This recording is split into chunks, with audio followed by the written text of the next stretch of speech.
primetime Cleveland Browns, man. They put them on primetime. That's what they do, and deservedly so. The Cleveland Browns at the New York Giants.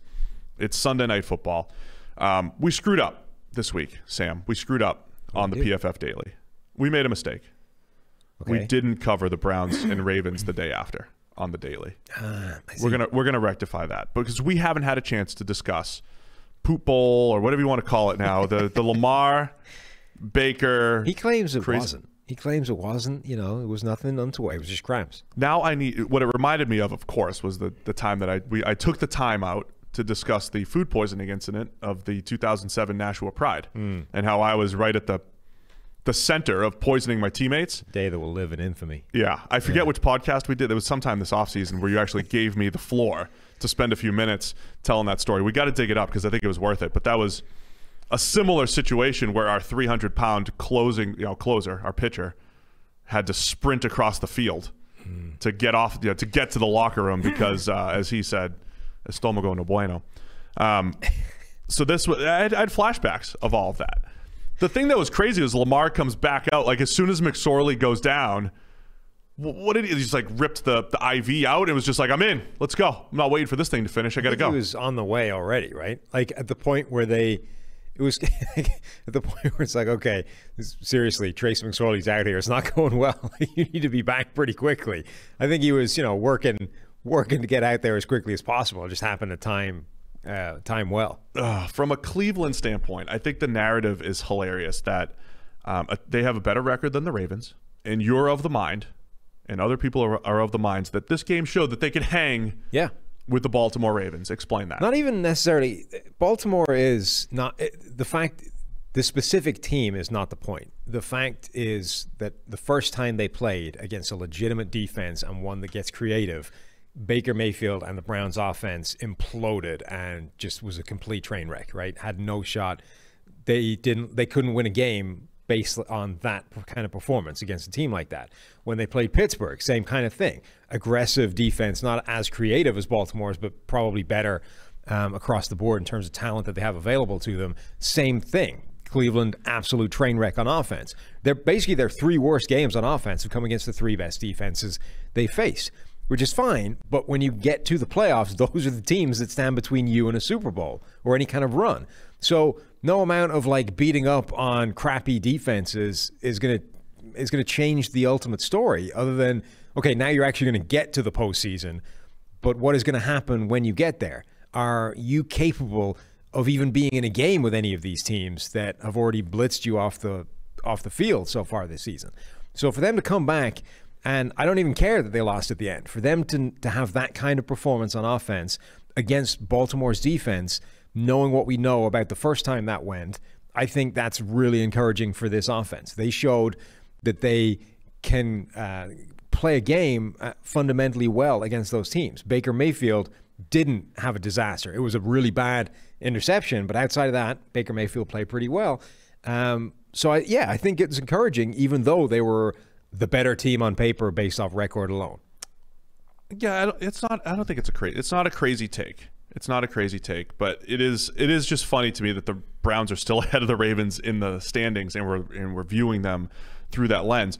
But I think that's kind of like the nature of the NFL too, is that the Ravens were the first place team. They get a first place schedule.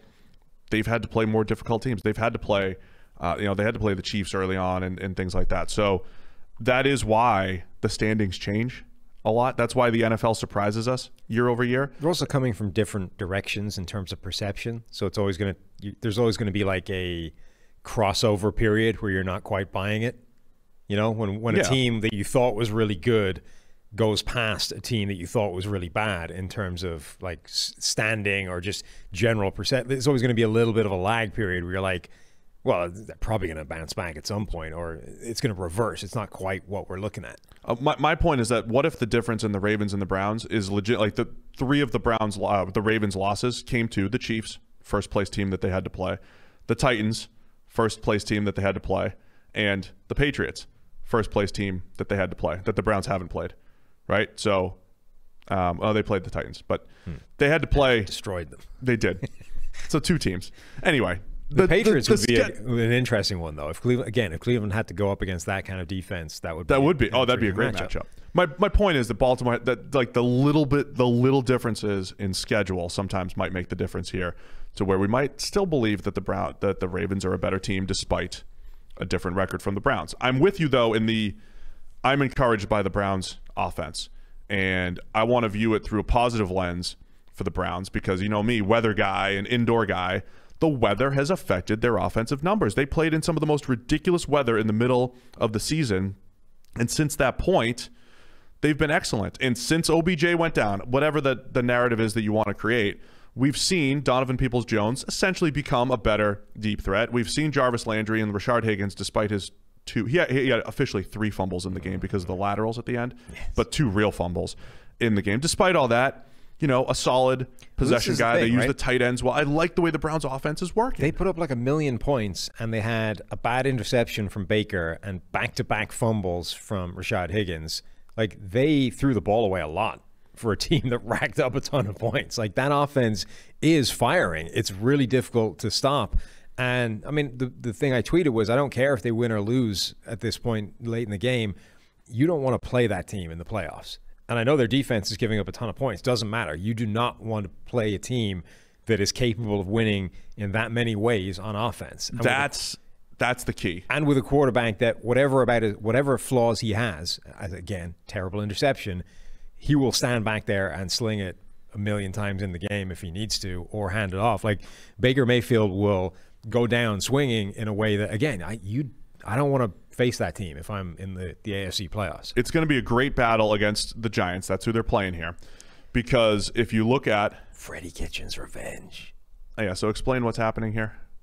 Jason Garrett has COVID. Giants offensive coordinator. Is on the COVID list. So Freddie Kitchens, who is the tight ends coach, I think, is going to be calling plays for the Giants, facing the Browns, who we called plays for last time. And it went for Colt McCoy, former as Brown. badly as it could possibly have gone. For Colt McCoy, yeah, former Brown, yeah, for the Giants. What if he learned? What if he's like gone back and figured it all out? I see what I did wrong here. He was good in 2018 calling plays. Yeah. Let's just say the times we've seen Freddie call plays and not be the head coach have been good. When he had to be the head coach and he was trying to call plays, it was not good. I'll just say that. But the Browns' offensive line against this Giants' defensive line, the Giants are just loaded with big old tough to move interior defensive linemen. The Browns love to run the ball, and left guard to right tackle, if you guys have premium stats 2.0, just looking at those grades, Joel Bitonio 86, JC Treader 78, Wyatt Teller 93, Jack Conklin 84. Across the board, the Browns offensive line has been fantastic this year. So I think that battle is going to be great. But for all the positive we've been throwing at the Browns, or at least I've been throwing at the Browns, you have to. It still comes down to their defense, right? They didn't have Denzel Ward the other night. They couldn't stop anybody. That back seven, I think, has been just a ticking time bomb, essentially, this entire season. And the one thing that's probably going to end up holding the Browns down. Yeah, I mean, it is a problem, but to a degree, I don't know how much it matters when you look at the teams that are in the AFC that they're going to have to go through, right? Whether it's Pittsburgh, who right now their offense is the problem, so that's helpful. If your defense is struggling, facing an offense that's having issues is a great tonic. Or the Chiefs, who are going to score anyway. Like, it doesn't matter if your defense is pretty good; they're going to put up 35. So if your defense is crappy, what difference does it make? You're going to be in a shootout with them. Because you can put up 50. I mean, I don't know that they're making that much difference to the Chiefs. The Chiefs are going to score however many the Chiefs are going to score, and your ability to impact that on the back end between bad and middle defense, I think, is marginal at best. Your only shot to impact that is from middle to like outstanding defense. So the Browns, if they face the Chiefs, will be in a shootout. We've already seen them in a shootout with Baltimore. Pittsburgh, as I say, struggled. They blew Tennessee out of the water. Indianapolis is interesting because that was the team, right, that gave them some problems. But like, they're not a fun matchup for any team in the AFC, even with that defense. Yeah, I mean, when you have Myles Garrett up front, he can wreak havoc against this Giants pass blocking unit too as well. What do you do if you're the Giants with quarterback? Because they kind of need to win games because they're still technically in this NFC East as in this, like right now? Yeah. But they rushed Daniel Jones back. He couldn't move, and they got sacked a million Jones times. looked like he had issues. Do I have posture issues again? Just tell me. Just tell me what to do. We're very professional here. Very professional here. That's right. You guys, I need a full-time cameraman on me here. It's a personal preference. Don't worry about it. I think you might have to roll Colt McCoy here. Daniel Jones got sacked 5 times last week by Hassan Reddick alone. Now, Colt McCoy came in and got sacked a couple times too. The Cardinals were getting after it. Right. But Colt might have a better shot behind a rough offensive line of the Giants. Jones holds the ball forever. I mean, obviously the big playability is there. Yeah. It still comes down to me calling Daniel Jones Nick Foles, right? No matter how hurt he is, he's willing to make plays under pressure and throw the ball down the field. He's been awesome throwing the ball down the field. So maybe one-legged Daniel Jones, who's at least going to chuck it and take some chances, is your best bet, but it also is your most likely scenario for maybe getting crushed. Yeah, and again, whatever about Hassan Reddick's outlier game, if Hassan Reddick can do that, now Myles Garrett's coming. Oh, he's going to have 12 sacks. Yeah. If Reddick had 5. Olivier Vernon's been playing. Like, they've got some pass rushers. Whatever about that defense being bad overall, they have got some pretty formidable players up front if you're struggling to protect your immobile quarterback. All right, Cleveland's favored by 5 on the road, Sunday Night Football. I think they cover this. Yep. I like the Browns. They're good for it. Look at us being all pro Browns here. Do they have any, really quick, do they have any little letdown coming off of crazy, put everything into it, Monday Night Football game against your division rival Ravens? Do they have a little letdown here? No, because I think they'll take positive things from that game, even though they lost. I honestly think that's the takeaway from that game is, hey, we were 32 points worse than this team in week 1, and now we're as good as them. Okay, we lost, but it was, we were there.